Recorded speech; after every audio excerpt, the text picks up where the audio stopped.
is complicated, not because the curve is complex.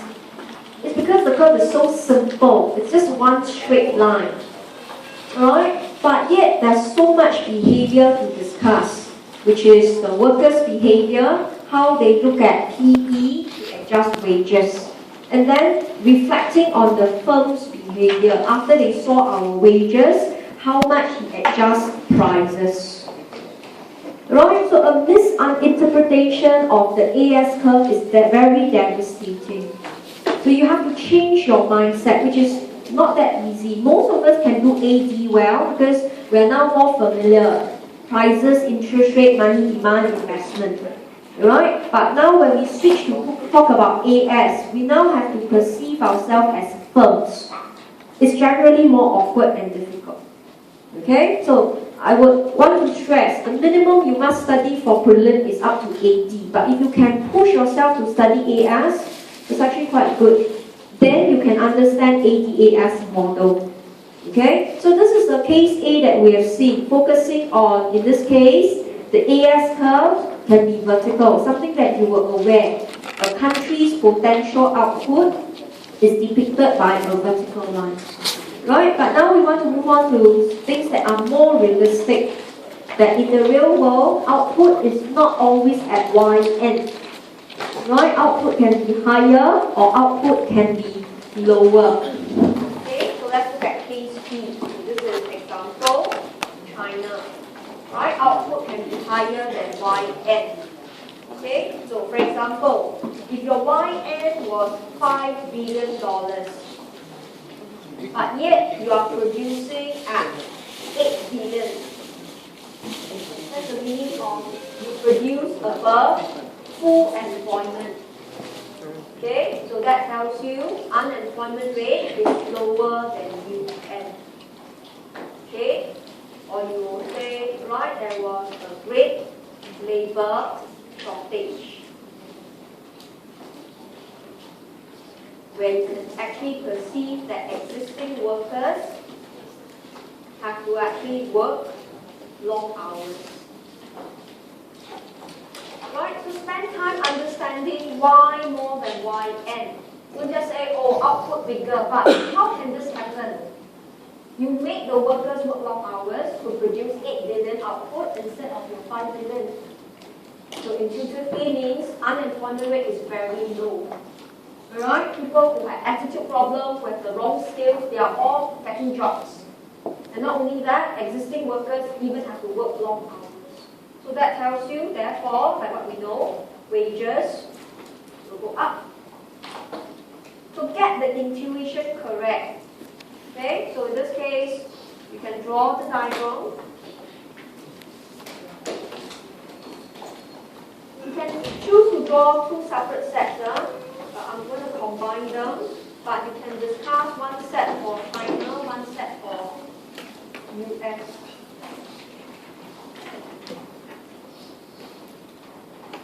Okay, I'm going to combine them.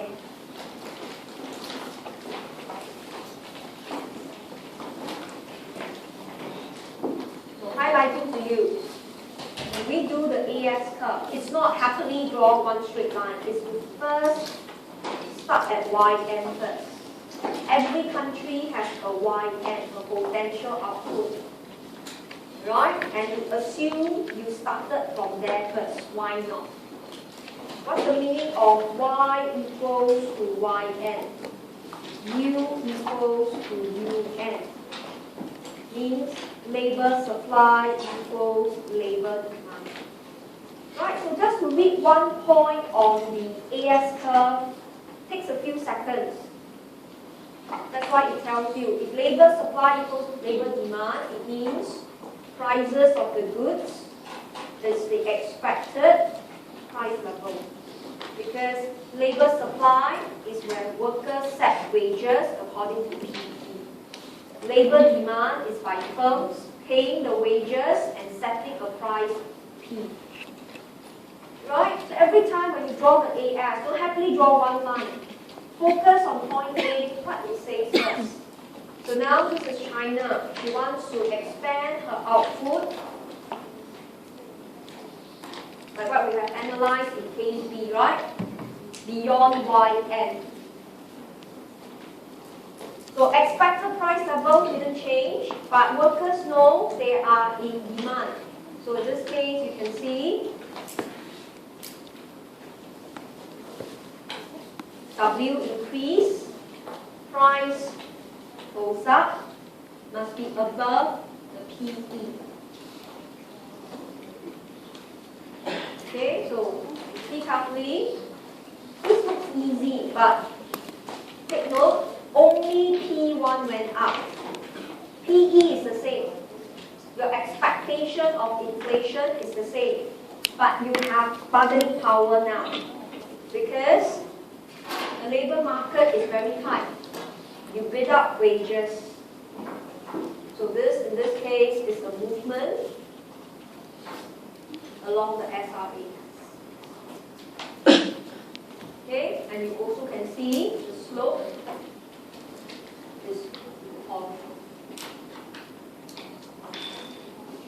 Right? Okay, because look at the slope.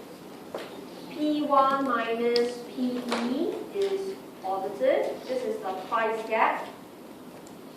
And Y1 minus Yn is positive. Okay, so slope of AS is lambda, which is the change in vertical axis, which is your actual price, P1, divide, or should I say minus your expected price first. The gap is positive. Divide by Y minus Yn. So your Y is Y1, your Yn is on the left. Right? So that's why AS is upward sloping. So not easy. So when you study page 15 onwards, you really must pause. You cannot just split through. You cannot say, oh, the line is upward sloping, A goes to B. It goes beyond that. It's a lot of analysis. Now let's do the reversal. Okay, let's say now China contracted. Instead of going rightwards, she now goes leftwards to Y2.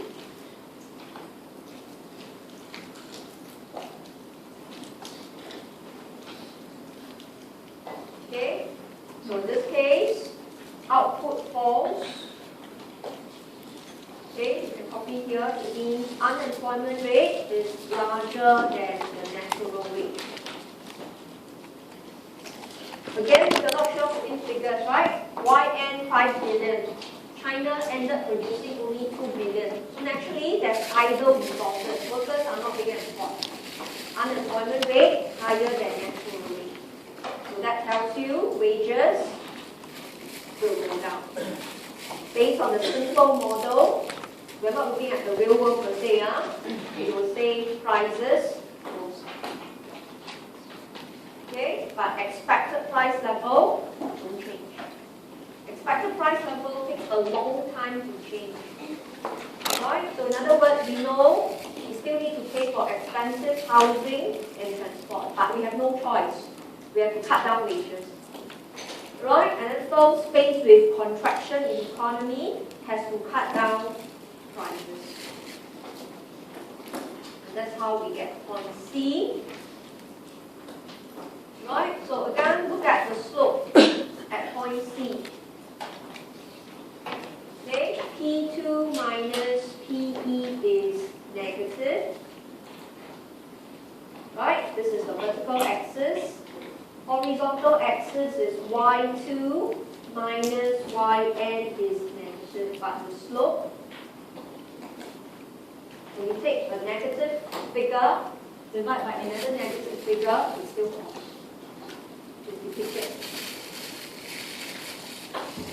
Okay, now if you couldn't understand the slope, it doesn't matter. What is important is you know how to move the curve from A to B or A to C through which price adjustment. Like you must remind yourself, okay, there's something that students don't pay attention is expected price level didn't change. It's the same. You know in your country there is still high food prices, high oil prices. But if times are good, you can get better pay to exceed your TP, which is good. But if times are bad, your expected price didn't change. things are still very expensive, but you got no choice. You are being retrenched. You must accept wage cut. That's why firms will adjust wages and prices downwards. So the second reason why students cannot understand AS, the first reason I gave you was they don't know how to read the X's. By now you should know it should be output affect prices. Most of you are aware. The second reason why students can't understand AS is they don't pay attention to B, E, and YN.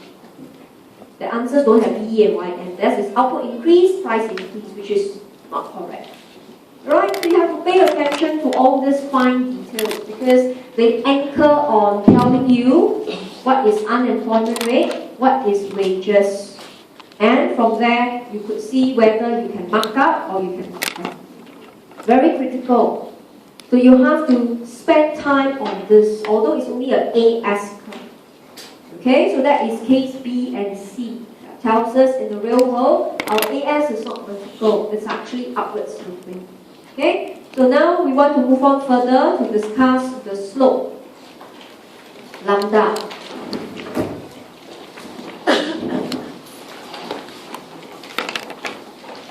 Okay.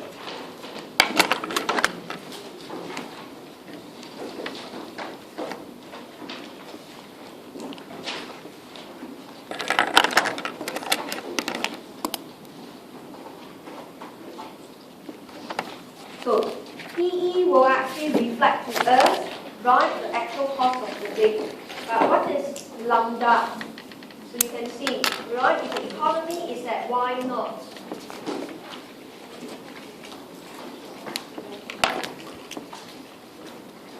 okay? Let's say we are aware that government actually adopts expansionary fiscal or monetary policy, output will go up. We are at point A, right? Okay? This analysis is not easy to explain, so I rewrite it for you. So let's say we are at point A, we are in a recession. Then we are aware that government is using expansionary fiscal and monetary policy. We expect output to increase. So therefore we know labor demand will go up. Right? Workers will take opportunity. They will try to bid up wages.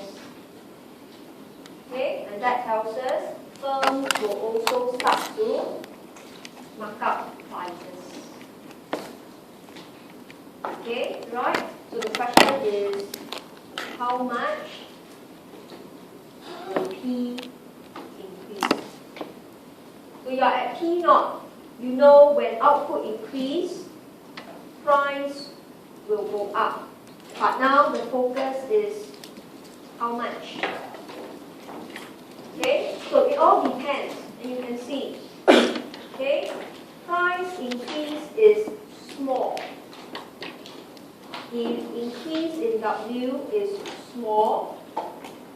Or firms have limited power.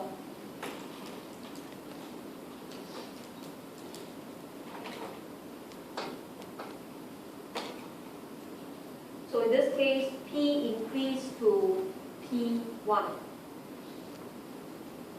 Right? So this could be because output increase, labor demand goes up. Workers ask for higher wages, but the increment is very small. So if the increment is very small, firms don't need to increase price more. So you go to P1. Or workers did ask for substantial wage increase, but firms have limited power. Right? They don't see a need to readily jack up price, so you go to P1. Okay? I'll bring the arrow down because I don't have enough space. However, there will be a scenario that P increase can be large. In this case, to P2. So look at your diagram. Government use expansionary policy, output supposed to increase. We demand for higher wages, right? And we will end up, instead of price P1, we may end up with price P2.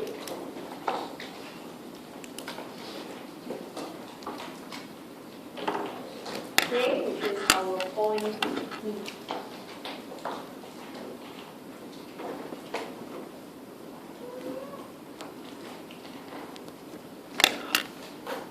right?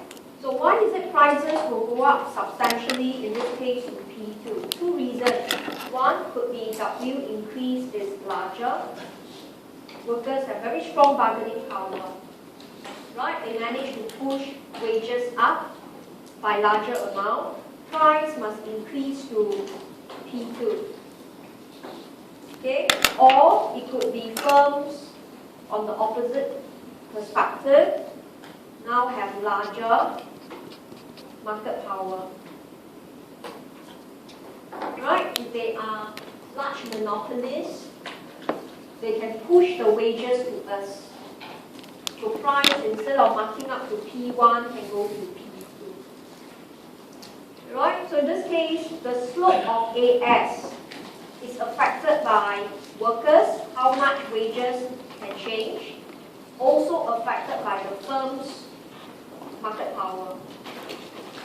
Okay, so in this case, we go to the diagram, we join up A and B.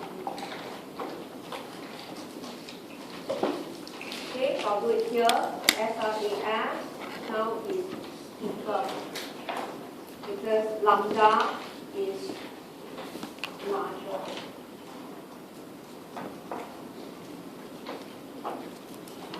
So what is lambda? Lambda will reflect how much wages and prices have to change when output changes. Okay, now it's not easy to study lambda. You find that when you go through page 17, right, it's a little bit abstract for you, then just skip through. Pay more attention to page 14 and 15, how to draw the AS. I think that is more important. Because later on, this behavior about wage setting, price setting, is being discussed in 3 specific models. This is just an overview to show you. Right? Output increase, wages goes up, price goes up. But it depends on how much. And that will shape the slope of the AS curve. And the value is measured by lambda. Okay, now let's move on to page 18. So besides talking about movement along the AS, slope of AS, we also want to discuss shift of AS. Right, just a while ago we saw the intercept is PE minus lambda yn. So we know anytime when PE will to change, it will have a direct effect on the intercept. And if yn were to go up and down, it will also have an inverse effect on the intercept. Okay, so let's look at the case of PE. So by now you should know, how do we read PE? PE can only be read on the point where output is yn. In other words, okay, just to show you. You all cannot do this, you cannot draw a SRAS and happily say this is PE. This is wrong. You cannot read PE like that. How do you read PE? It must be first, mark out the yn, mark out the PE. So this is y1, P1. Then you get point A1. So your PE is not any matching output. No, PE only exists at 2 and 1 out. So must be careful. So in this case, the increase in PE, the curve will actually shift upwards. Right? So that tells you, therefore, wages must go up, prices must go up. Okay? But U is still at and Y equals to Y. So we move from A1 to A2. So if expected price goes up, right, and we could readily increase wages, and firms can readily increase prices. Okay, then A1 goes to A2. So you will shift the AS curve upwards. Okay, then conversely, if PE will to drop,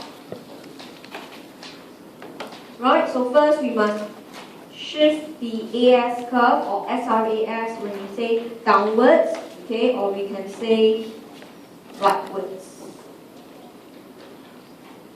So you go from A1 to A3 at the same output level. So this is the shift of upward sloping AS in the long run. Right, that if wages can cope with your prices in the long run, output is unchanged. That's how you move from A1 to A2, A1 to A3 correspondingly. Okay, but the key concept is the vertical intercept of AS is the key. It will guide us the direction to shift the AS curve. Okay, then if it is now YN, how do we shift the curve? Okay, so let's draw the diagram.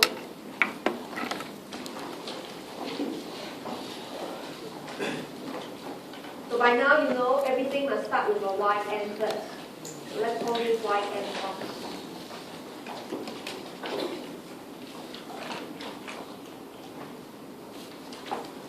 Okay, it gives us a P1, PE1, A1.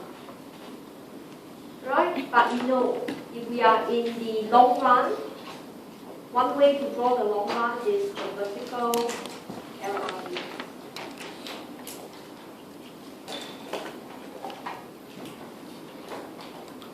Therefore, you can see, right?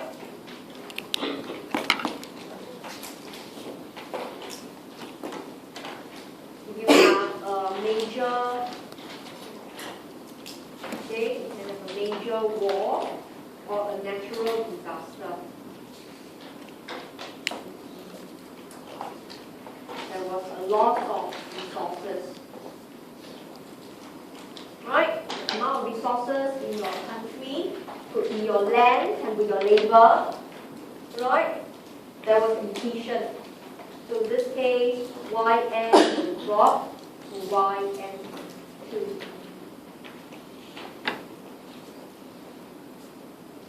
Okay, so that will show us the vertical LRAS evolution. Because that is your potential output.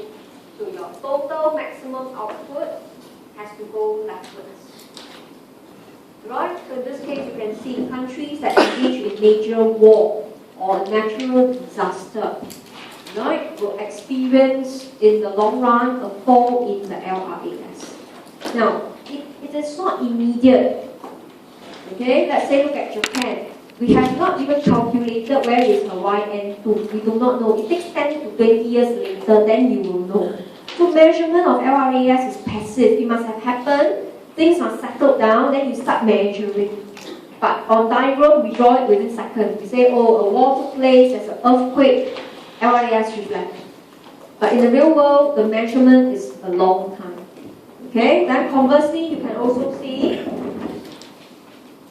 you could have more resources. That's one. Okay, or you could have increase in productivity. Right, but with the same amount of resources, they will show, right, your YN can go up to YN3. So this is a favorable outcome. Either you have more resources, like Singapore, we're going to expand our population. Okay, or in the past, we can reclaim land. We naturally have more resources. Okay. Our potential output can increase. But increasing resources is something that there's a limit you can go. There's a limit how much population in Singapore can grow, right? Because we are still limited by our land space. If we want to reclaim land, there's still a limit we can do it. So another way that you can increase your potential output is to increase productivity. Alright, that is through the use of technology. Use machines. Upgrade your machines. Combine it with the same amount of resources.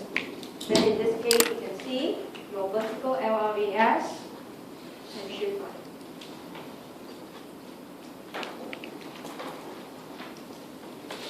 So you have seen this before, probably, right, in your foundation level. The vertical LRAS can shift. But remember, to measure whether exactly how much is YN2, YN3, the actual measurement takes time. But intuitively, the curve shifted to the left or to the right according to the economic phenomenon. Right? So in this case, the AS curve can shift due to PE and the YN. Right? Okay, so what we're doing right now is merely just look at the curve, how it behaves based on wage setting, price setting. Right? But there is actually very specific theories that explain such behavior. So there are 3 theories.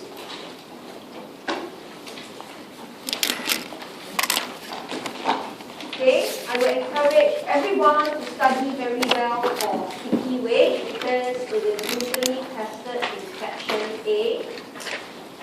Then study N2. Yeah, I put it down there here. For those of you who plan to do this topic for section B. But for your N2, of course, must include the sticky wage model. So you can't drop this. Right? So you must see the earlier discussion from page 13 to 16 is just how the curve look like, what will shift the curve, what affects the slope of the curve. Now we want to use specific models. Models means they come with assumption, there's behavior in mind that will actually derive the AS curve. Okay? So we're going to do the sticky wage model. In fact, the reason why we ask you to study sticky wage is because it's very real. It happens all the time. That in the real world, wages are known to be sticky. Sometimes we use the word rigid or inflexible. Okay, or we can say wages are fixed. So we keep saying, right? We say unemployment rate drops, wages goes up. But in the real world, it actually cannot. Especially when PE goes up. Okay, for example, in Singapore, we are expecting PE to go up, increase in transport and food prices. Right? But wages cannot readily. Right? So all of us know government definitely will pass the transport fee increment bill. It will definitely pass through it. Okay, right? So let's say SMRT raised the fare in 1st June.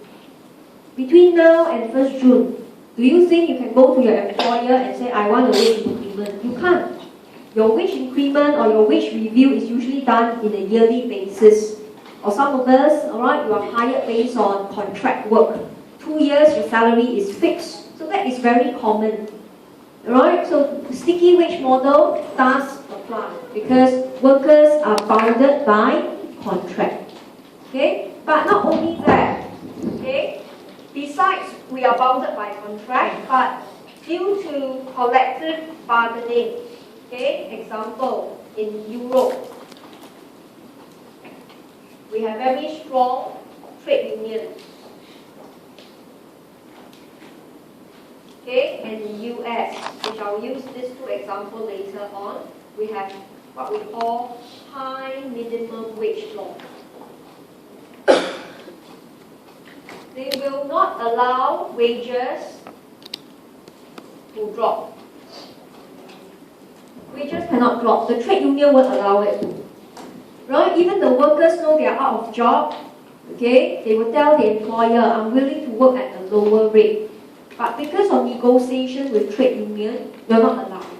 Or for the case of US, high unemployment, workers are willing to work half the rates, but they can't, right? Because they are bounded by the high minimum wage law. So in this case, it is due to collective bargaining. So all in all, wages in a country are fairly sticky. Right? That you can't readily ask for wages to go up or down, even though intuitively, you know it should change. Okay? So to explain this model, right, I'm going to use diagram, but in your course guide, they are using the next model. So for those who are more maths inclined, you can read up on your own. But those of you who are not so maths inclined, then simply use the diagram. It is equally proficient. Okay? So in this case, let's look at the diagram in page 20. So it's not difficult, it's just that it comes with 3 sets of diagrams. It's much easier to analyze equations. Equations are tougher. So these three diagrams must be drawn this way. Particularly panel A and B must be drawn side by side. Because in panel A, this is your labor demand curve. Alright, so labor demand is by firms. When firms hire workers, firms must look at real wage. You cannot look at only wages. You must compare to prices, right? Then you will know whether it is affordable to hire the workers. So the vertical axis is W over P. So with a given real wage, he will know this is the quantity of labor he would hire. So bring this quantity of labor to the right side. This is your inputs using workers.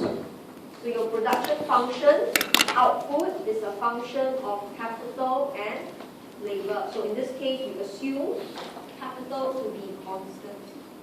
So this is similar to Solo's model. Production curve is upward slope. It's upward sloping, but the line gets flatter and flatter because of diminishing return. Right? So in this case, the vertical axis here is output. So you must see why the lines must be drawn side by side, because they share the same horizontal. Okay, so combining the two, you will get aggregate supply.